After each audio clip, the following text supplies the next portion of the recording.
What's up y'all, Quaymax aka Quay. Today we here for a video that I haven't looked at in a long time, or at least from this channel.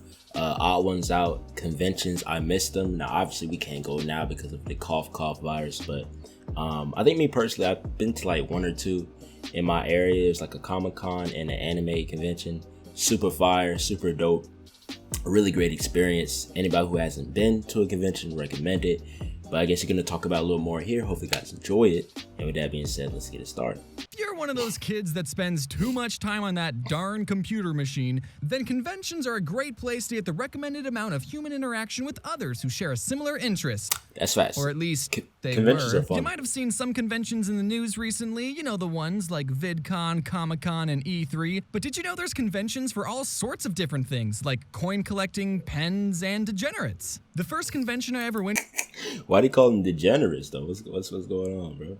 People got their taste. was in Arizona called Phoenix Comic-Con. I was 16 years old, and it, no exaggeration, changed my life. I had heard a lot about geek culture online, but Phoenix Comic-Con was the very first time I witnessed it in its fullest. I was a very sheltered kid. It was the first time I'd seen a brony and a furry and huge. whatever this is in the wild.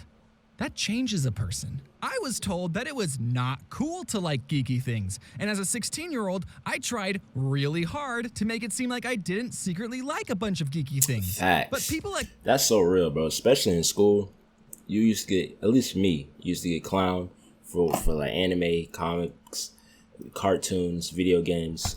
Now everybody's, it's like, bro, weren't you the same one clowning?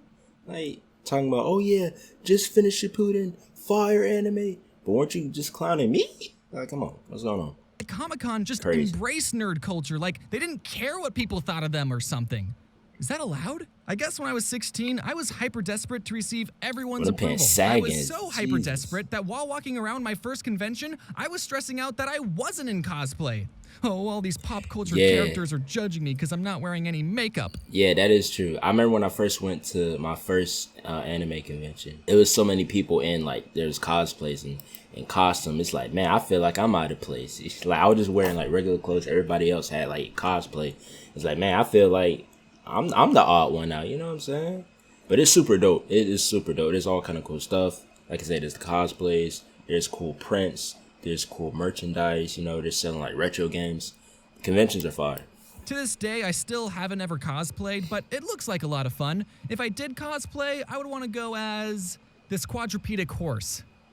Also Spark from Pokemon Go. I went to one panel called How to Make Steampunk Weapons, but instead of teaching us how to weld real-life weapons powered by steam, the people on the panel taught us how to paint Nerf guns to make them look like they were powered by steam. And that was, no exaggeration, the most disappointing panel I've ever been to. Yeah, that sounds There was also a panel for bronies, but I was too chicken to go. Did I mention that my grandfather, who I'm named after, got drafted into World War II when he was 18? He fought in a war so I could go to a comic convention and be too nervous to talk to bronies.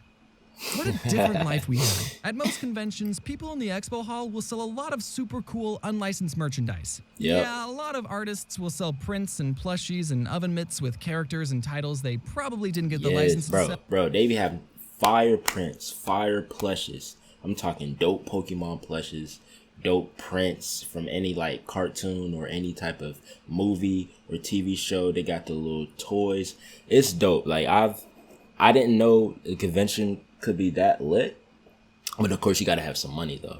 Some of that stuff ain't cheap. But if it's at a convention or on Etsy, then for some reason it's okay. I've always felt weird about buying that type of merch. On one hand, you shouldn't be allowed to make money off of someone else's intellectual property without the owner's consent. Nintendo? But on the other hand, look at this cool Bowser wallet, Bowser print, and Bowser bandana that I own.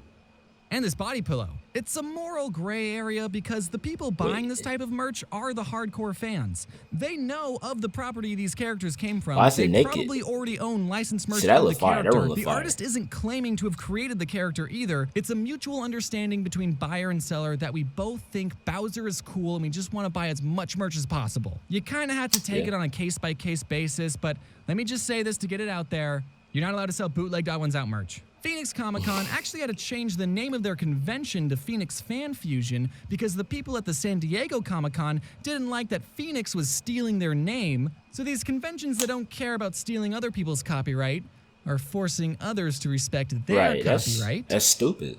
Interesting. As some of you may know, since 2012, I have become a little more successful, and in 2019, I got invited to be a guest at Phoenix Fan Fusion, which is my home convention. The really crazy part is the convention put me in the celebrity line, like next to the people where you have to pay for photos and autographs. I didn't charge my fans for anything, so that made my line appear a lot longer than others. And my line was, no exaggeration, right next to Jeff Goldblum's line. I was gonna make eye contact with Jeff Goldblum. Jeff showed up for a couple hours on Saturday, and when he came out from backstage, everyone in his line and my line started wooing and clapping, and even I was like, woo! And then Jeff took a look at my line, then looked at me, and then gave me a nod of approval, saying, "Not bad, kid." He didn't say it out loud, but I could tell he said it with his eyes. He also said that I looked kind of cute, so oh, thanks, Jeff. The first time I went to VidCon, that also, no exaggeration, changed my life. Again, I've it was never been the to first VidCon. time I met all these YouTubers that I've been watching for years, and okay, I'll admit, at first I was kind of fanboy-y, but I've gotten completely desensitized meeting other YouTubers and feel no joy anymore. It seemed like I've heard like VidCon is half and half. It's cool. Some people say it's cool. Some people say it's boring. I think it'd be cool. I think it'd be, lit. It do kind of seem like, from the vlogs I've seen, it do seem like that thing where you go once or twice, you basically get the whole experience. But When I meet another YouTuber, I say, "Oh, you make videos in your bedroom? Me too." People know that you're a bedwetter too, right? No?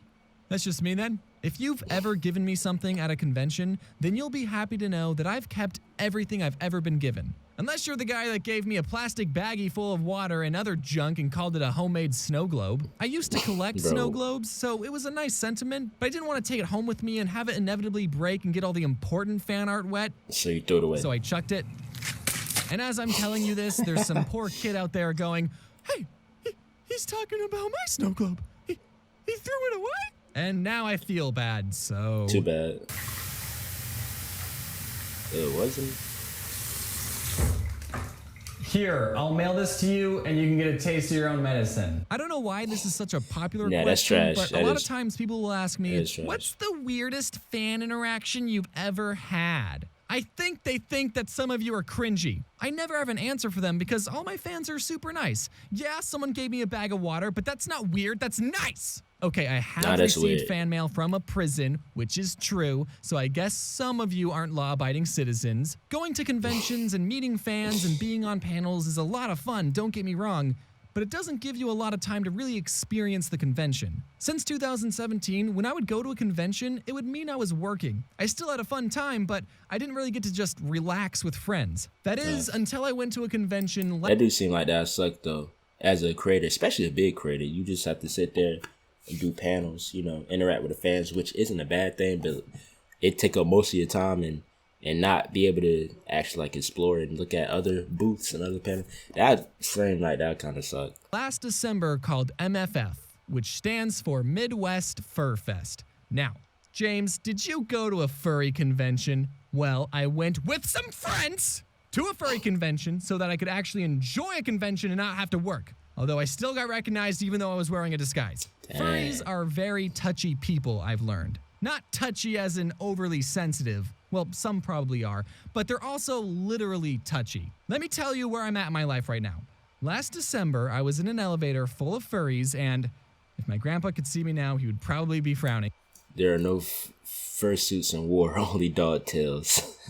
Or smiling, I don't know, I don't judge. We were all crowded in, there was a moose breathing down my neck, and we stopped at a floor Can't because do it. more furries wanted to come in. So I backed up to make more room, but I backed up a little too close to the moose, and he grabbed my hips, and I went, "Ah!" in my mind. I didn't say it out loud. In real life, I went... So that was probably the weirdest fan experience I've had, if you were still wondering. Too close I don't know if he together. was a fan of my YouTube, but he was definitely a fan of my body. Or he was drunk. I don't know. Again, I both. don't judge. I was debating on whether or not I should include this story, but I think it would be a good lesson for everyone to hear. He's talking about furries while having a bear skin as a rug. Say, this message is for everyone, and especially Nah. furries. Don't touch people without their permission. In the moment, I stayed quiet, but that sort of behavior isn't okay, and I should have spoken out. You're grabbing them love Hopefully, handles. most of you are mindful of other people's personal space. However, at least one of you went to prison, so I don't know. Overall, it was the best ironic trip ever. At the end of the day, conventions are a lot of fun, and I really, really miss going to them. And when it's safe to do so again, I recommend you try and go to one you're interested in. And Grandpa, I'm sorry if I disappointed you. He's speaking facts. Conventions are super fun. Like legit recommend anybody who haven't been to a convention, go to a convention. Super, super fire. And like I said earlier, like when I went to my first convention, I felt so weird not being in a costume, you know what I'm saying? Not cosplaying, because just about everybody in the building was in a costume, you know what I'm saying? Like you can take pictures with different people who's cosplaying. You can get like real cool art, you can get cool prints, get plushes, get toys. They sell like retro games, they sold like 64s, SNES, GameCube, like custom type of merch, comics. It's dope, super dope, super dope. If you a dweeb like me, definitely go to a convention, super fire. But this is a good video, as always. Hopefully you guys enjoy it. If you do, you know what to do. Quaymax, aka Quay, aka the Black Charmax. And I'm out. I meant to say that in the beginning, but I don't know.